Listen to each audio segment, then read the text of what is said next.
Langkah pertama, kita akan membuat koneksi ke folder kerja kita. Pilih folder tempat Anda menyimpan data proyek agar mudah diakses. Di sini saya akan memilih folder tugas kelompok semester dan klik OK. Setelah terhubung, kita akan menambahkan peta curah hujan yang akan di-geofencing.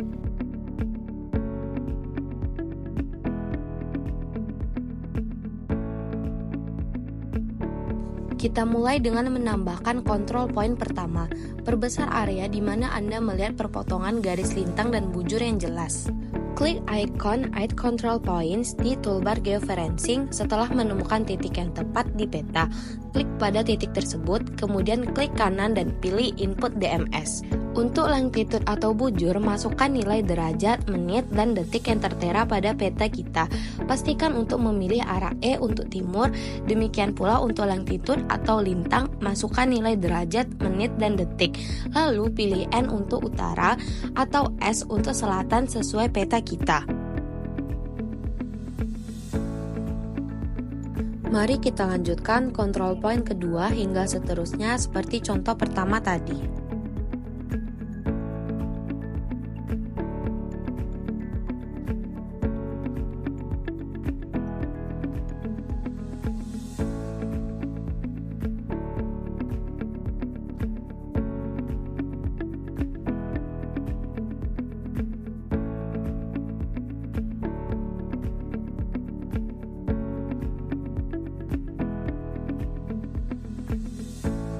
Setelah kita geofencing, kita bisa mengecek hasilnya dengan melakukan zoom to layer. Mari kita simpan hasil geofencing ini. Pergi ke menu geofencing di toolbar, lalu pilih Update Geofencing. Jika ingin melihat detail titik kontrol yang telah kita buat, klik icon View Link Table di toolbar geofencing.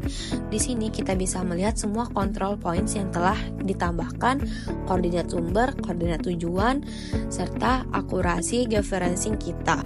Untuk memeriksa akurasi geofencing kita, mari tambahkan save file seperti citra satelit yang sudah memiliki sistem koordinat. Setelah citra telah ditambahkan, kita bisa mematikan dan menghidupkan kembali layar peta curah hujan untuk membandingkan posisinya dengan layar citra. Jika peta curah hujan sudah menumpang tindih dengan baik pada layar citra, berarti geofencing yang kita lakukan sudah cukup akurat. Lalu klik icon save untuk menyimpan daftar titik kontrol ini agar peta selanjutnya tidak perlu di geofencing.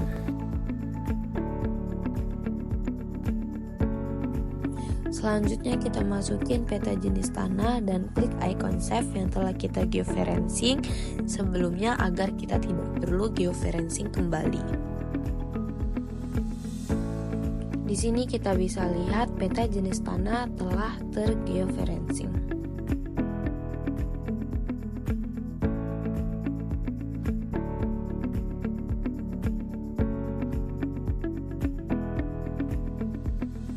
Lalu kita masukin peta lereng dan klik icon save yang telah kita geofencing sebelumnya agar kita tidak perlu geofencing kembali. Di sini kita bisa lihat bahwa peta lereng juga telah tergeofencing. Setelah semua peta telah di-geofencing, langkah pertama untuk melakukan digitasi adalah membuat save file baru. Lalu beri nama save file baru dengan ADM atau administrasi. Lalu kita bisa ikuti langkah-langkah di video untuk membuat save file baru.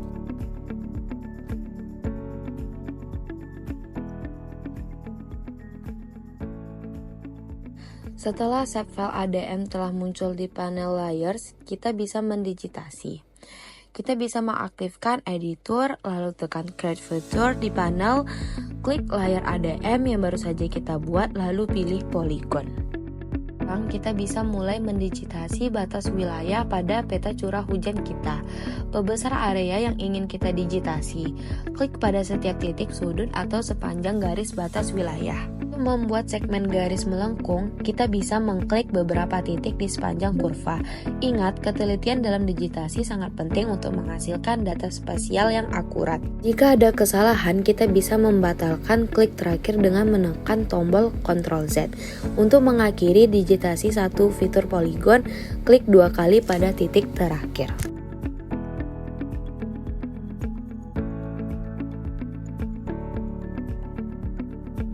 Lanjutkan proses digitasi untuk semua wilayah yang ingin dipetakan.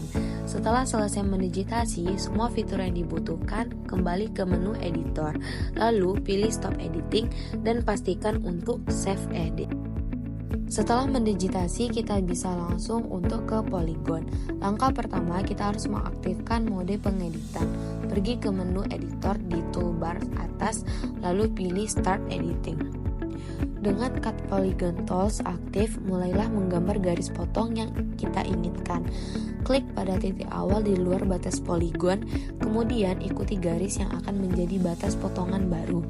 Klik setiap kita ingin membuat sudut pada garis potong, pastikan garis potong telah melintasi seluruh lebar poligon yang kita ingin pisahkan.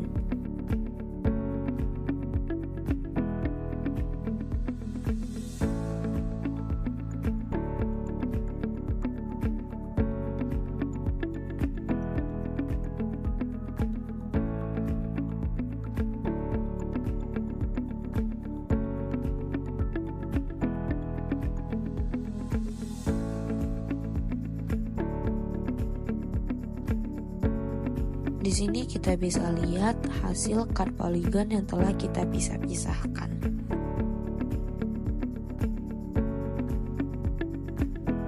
Part selanjutnya adalah pengisian atribut tabel curah hujan. Setelah kita selesai melakukan digitasi dan memotong poligon sesuai area curah hujan, langkah selanjutnya adalah mengisi atribut pada tabel data. Sebelum mengisi data, kita perlu menambahkan kolom baru untuk atribut curah hujan. Klik icon table option di bagian atas jendela tabel, lalu pilih add file. Selanjutnya kita bisa melihat contoh seperti di video.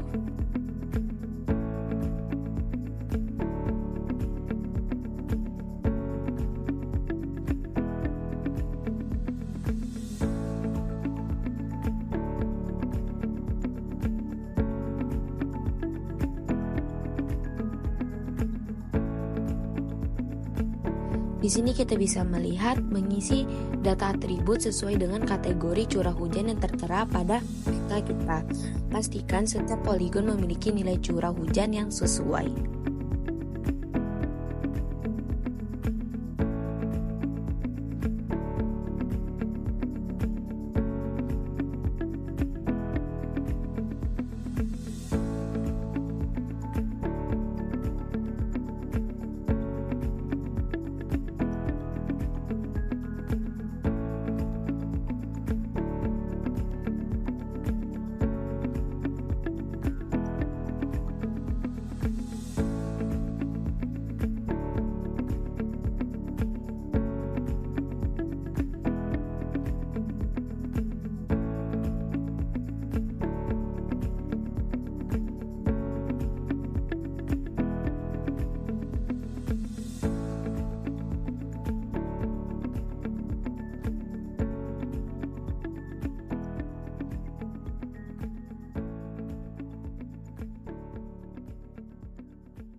Setelah siap menambahkan tabel curah hujan, kita akan membuat tabel baru yaitu skor. Kita bisa melihat cara menambahkan tabelnya seperti di video.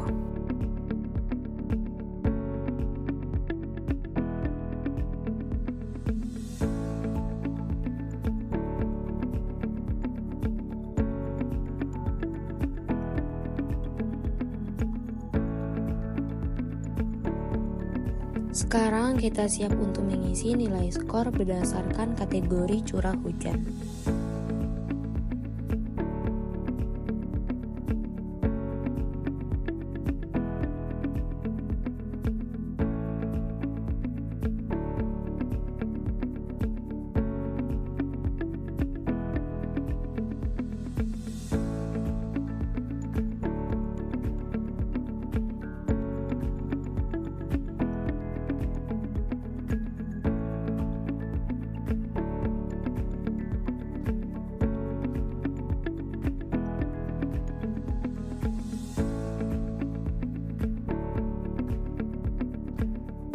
Setelah semua kolom skor terisi dengan benar, untuk setiap fitur jangan lupa untuk melakukan save edit.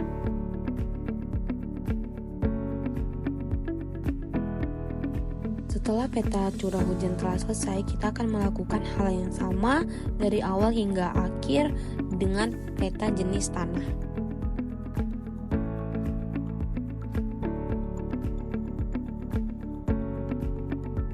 Dengan cut polygon tools yang aktif, mulailah menggambar garis potong yang kita inginkan. Klik pada titik awal di luar batas polygon, kemudian ikuti garis yang akan menjadi batas potongan baru. Klik setiap kali kita ingin membuat sudut pada garis potong. Pastikan garis potong kita melintasi seluruh lebar polygon yang ingin kita pisahkan.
Part selanjutnya adalah pengisian atribut tabel jenis tanah. Setelah kita selesai melakukan digitasi dan memotong poligon sesuai dengan area jenis tanah, langkah selanjutnya adalah mengisi atribut pada tabel data.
Setelah selesai mengisi tabel pada jenis tanah, kita akan menambahkan kolom baru, yaitu pilih add file dan beri nama kolom ini score.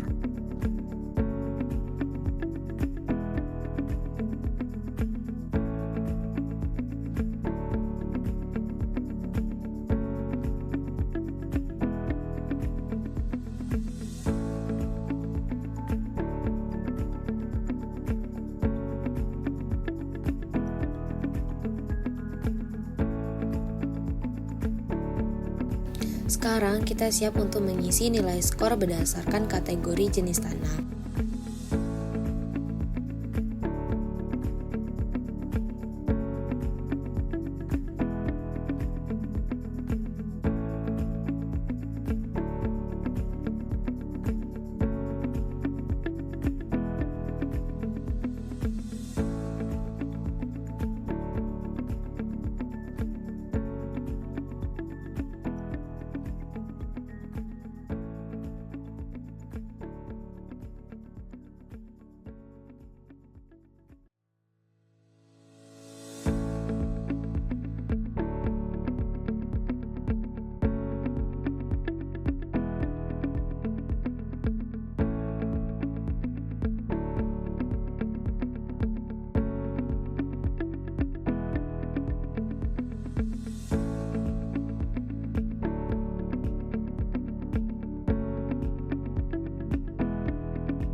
Perhatikan pada table of contents. Kita sudah memiliki beberapa layer seperti curah hujan dan jenis tanah. Sekarang kita akan menambahkan layer lereng.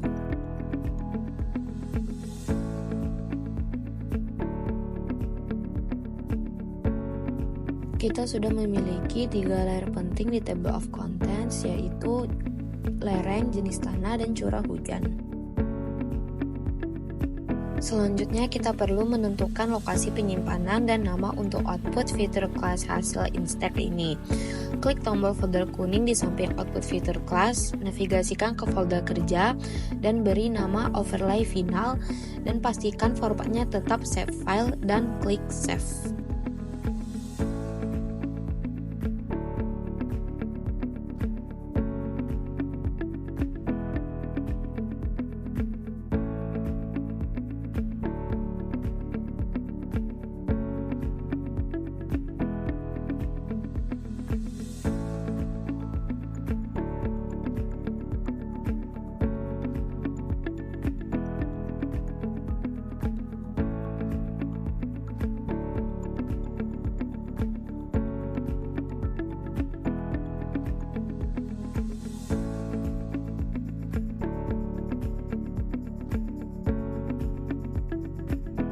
Tabel atribut hasil overlay kita. Di sini kita sudah memiliki kolom-kolom skor dari masing-masing layer input, seperti skor curah hujan, skor jenis tanah, dan skor lereng.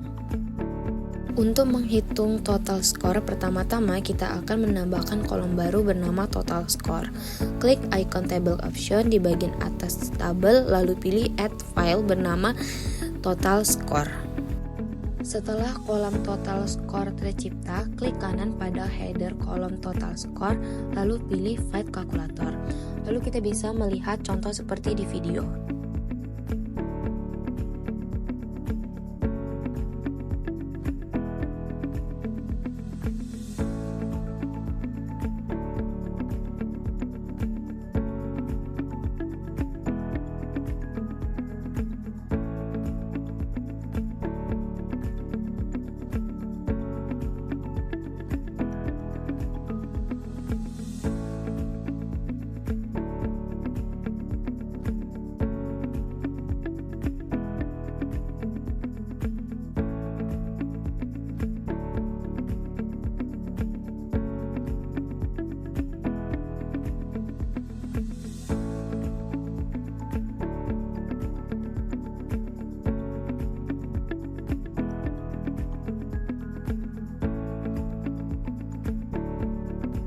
Sekarang kita sudah memiliki layar hasil analisis yang atributnya telah berisi kolom total skor dan jenis kawasan.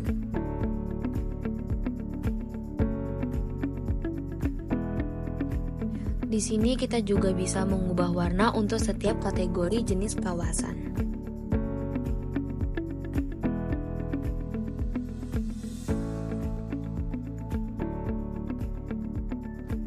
Setelah melalui serangkaian proses yang panjang, sekarang kita akan masuk ke tahap terakhir, yaitu layout. Untuk memulai layout, kita perlu ke menu file di bagian atas, lalu pilih Take and Print Setup. Di tampilan layout ini, kita bisa mengatur posisi peta dan ukuran frame. Sesuaikan skala dan extend pada peta agar pas di dalam frame yang tersedia. Kita bisa menggeser dan mengubah ukuran frame data agar sesuai dengan tata letak yang kita inginkan.